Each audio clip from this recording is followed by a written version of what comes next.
ወገኖቼ ብዙውን ጊዜ ሃይማኖተኞች እግዚአብሔር ፈጣሪ በሰማይ እንዳለ ያውቃሉ፣ ግን በእግዚአብሔር ቃልና በእግዚአብሔር መንፈስ አያምኑም።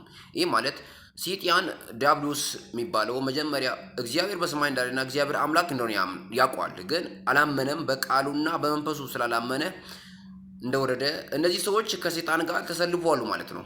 ስለዚህ እግዚአብሔርን ማወቅ የሚቻለው በእግዚአብሔር በቃሉ በኩልና በመንፈሱ በኩል ነው። እግዚአብሔር አምላክ አንድ እንደሆነ ሁላችንም እናምናለን። በሰማይ በምድር ከአንድ አምላክ በቀር ሌላ አምላክ የለም። የእግዚአብሔር ቃል ማን ነው? እግዚአብሔር ቃል ኢየሱስ ክርስቶስ እንደሆነ ዮሐንስ ወንጌል 1 ላይ መጀመሪያ ቃል ነበረ፣ ቃልም በእግዚአብሔር ዘንድ ነበረ፣ ሁሉም በእርሱ ነው ይላልና ወታች ወርደን ስናነበው ቃል ሥጋ ሆነ፣ ጸጋና እውነትን ተመርቶ በእኛ ላይ አድረናል። ስለዚህ የእግዚአብሔር ወልድ ወይ የእግዚአብሔር ልጅ ምንለው ከእግዚአብሔር የተቀዳ ከእግዚአብሔር የተወለደ ኢየሱስ ክርስቶስ ነው። ስለዚህ እኛ እግዚአብሔርን ማወቅ የምንችለው በቃሉ ወይስ በክርስቶስ በኩል ብቻና ብቻ ነው ማለት ነው።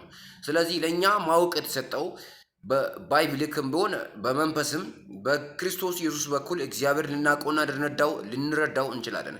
ከዛ ውጪ ግን እግዚአብሔርን ልናቆም አንችልም። በክርስቶስ ትምህርት ለማይኖሩ አምላክ የለውም ይላል መጽሐፍ ቅዱስ ሲናገር። ስለዚህ ይሄ በክርስቶስ ትምህርት የማይኖር አምላክ ባጭሩ የለውም ማለት ነው። ስለዚህ እግዚአብሔር አብን ማወቅ የምንችለው በክርስቶስ ኢየሱስ በኩል ሲሆን ነው።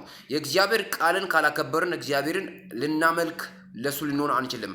ፊልጵስዩስ 2:11 ላይ ለእግዚአብሔር አብ ክብር ኢየሱስ ክርስቶስ ምላስ ሁሉ ለእግዚአብሔር አብ ክብር ኢየሱስ ክርስቶስ ጌታ እንደሆነ ይመሰክሩ ዘንድ ይላል። ስለዚህ ይሄን ያላከበር ኢየሱስ ክርስቶስ ጌታ እንደሆነ ያልመሰከረ ወይስ ያላወጀ በልቡ ያላመነ በአፉ ያልመሰከረ ሰው እግዚአብሔር አብን ሊያውቀው እንደማይችል ቃል